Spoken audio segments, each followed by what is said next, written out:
조금 전에 보니까 야당 단독으로 김건희 특검법이 통과가 된 것 같아요. 법사위에서. 예, 법사위에서. 그런데 이제 여당은 또 퇴장했다고 그럽니다.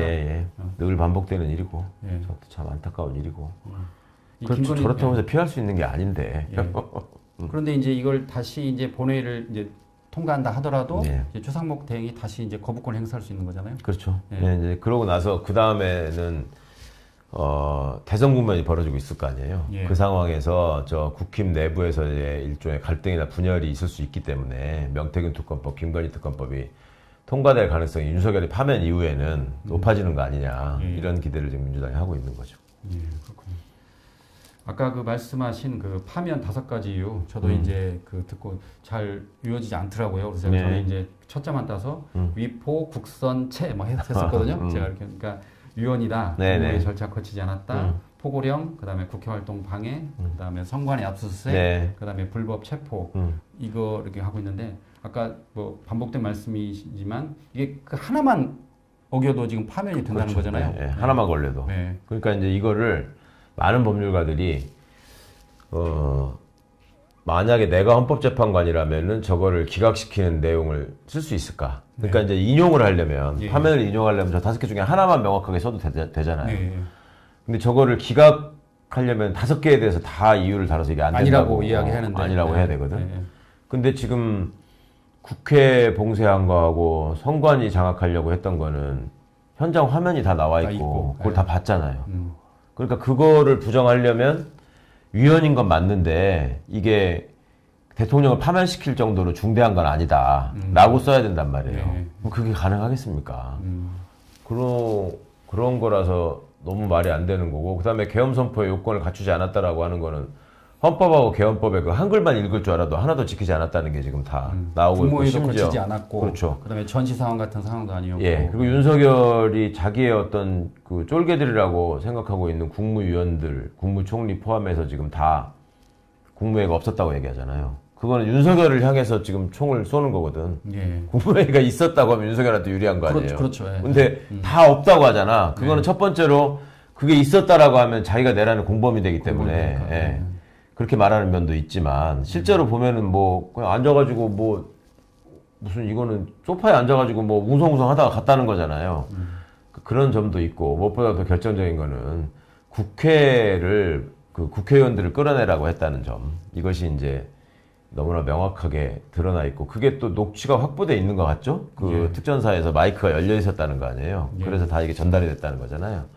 그러니까 이제 그런 점들이 도저히 어떻게 부인할 수 없는 증거가 5가지 다 너무나 명확하게 있으니까. 그러니까 이제 그거를 부정하는 쪽의 얘기도 결국 뭐 한다는 소리가 뭐 헌법재판관이 중국 사람이네, 뭐 중국 사람들이 뭐 부정선거를 했네, 이따위 소리를 하고 있잖아요. 그러니까 제가 나름 열심히 주말에 한번 찾아봤어. 뭐라고 이거를 이 사람들이 논리를 만들어서 이걸 부정할 수 있을까. 사실은 그게 불가능하니까 지금 나경원이나 이런 사람들이 갑자기 각하 얘기를 하는 거예요.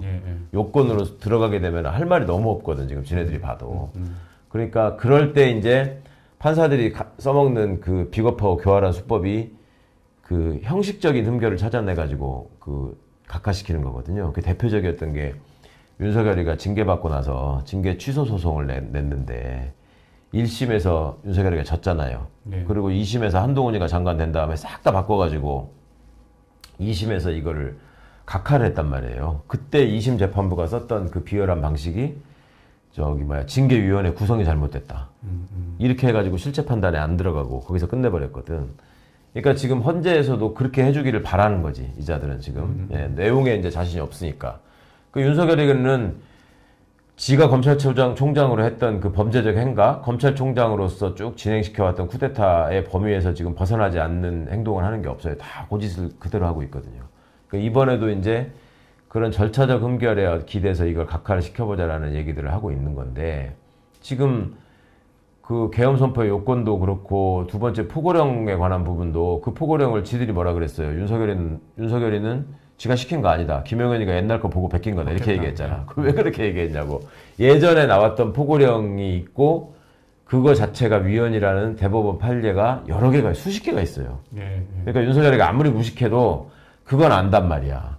그러니까 지금도 재심 사건으로 과거에 불법 위헌적인 계엄에 따른 포고령 위반죄, 이걸로 유죄 선고를 받은 분들이 지금도 재심 청구를 해가지고 그게 재심 사건으로 법원에 많이 있거든요. 그러니까 그거를 포고령이 위헌이 아니다라고 인정하면 기존의 대법원의 재심 사건의 판례를 다 부정해야 되는 거야. 이건 불가능한 일입니다. 그러니까 자, 두 가지 이제 그 법적인 요건 따지는 부분, 위헌이냐 아니냐 판단하는 부분 뭐 명확하게 다 선례가 있고, 그 다음에 선관이나 국회 장악 부분들은 다 화면 영상까지 다 나와 있고, 이제 마지막 남은 게 이제 체포 부분인데, 이거는 홍장원 차장이 너무나 똘똘하게 똑똑하게 다 얘기를 했고, 그 다음에 그거를 얘들은 홍장원이 망상해서 무슨 지어낸 거다 이런 식으로 가려고 하는데, 그거를 그대로 받아 적은 직원이 있고, 그 실물이 또 남아있고, 그 다음에 그것이 그냥 대충만 쓴 게 아니라 여인영이의 부하들이 썼던 그 14명의 명단과 조지호가 전달받았다는 명단과 그대로 다 맞다는 거잖아요. 명단이 맞다는 거잖아요. 그러면 그거를 부정하면서 이거는 기각시켜야 된다라고 쓸만한 근거는 하나도 없는 거예요. 그러면 5가지가 다 위헌이라는 걸 인정하고, 그렇지만 윤석열은 파면시켜서는 안 된다. 대통령은 이런 거 가지고 파면될 수 있는 자리가 아니다. 이렇게 써야 되잖아요. 그러면 그 결과로 나올 수 있는, 그러니까 반대의 결과는 뭐냐면, 그러면, 이런 짓을 다음에 대통령들이 다시 해도 되고, 대통령직을 유지하는 데는 문제가 없으니까. 윤석열이 본인도 돌아가서 이걸 다시 해도 대통령직을 유지할 수 있다는 거잖아요. 그러니까 그런 위험을 감수할 수 있는 법률가는 법률가들의 기회주의적인 속성이나 이런 걸 감안해 보더라도 없다. 절대 없다. 심지어 윤석열 대리인단에 있는 사람들조차도 그 사람들한테 한번 이 기각 결정문을 써봐라. 당신이 헌법재판관 시켜줄 테니까. 헌법재판관 자리에 갖다 놓으면 못 씁니다. 그러니까 그거를 이렇게 우리가 걱정할 필요가 없다라는 얘기를 많이 해왔었는데, 이게 이제 직위헌이라는 시대의 이 법비가 나타나가지고 명백한 법 규정까지 무시하는 그냥 창조적인 법 해석을 해버리니까, 아니 지금 서울법대 나온 법조인들을 어떻게 믿냐, 무슨 짓이라도 할 수 있는 거 아니냐, 그리고 지네끼리끼리 통해가지고 다 뭔가를 지금 다 작당을 해가지고 이거를 윤석열한테 면죄부를 주려고 가고 있는 거 아니냐라는 걱정들을 지금 하시는 거잖아요.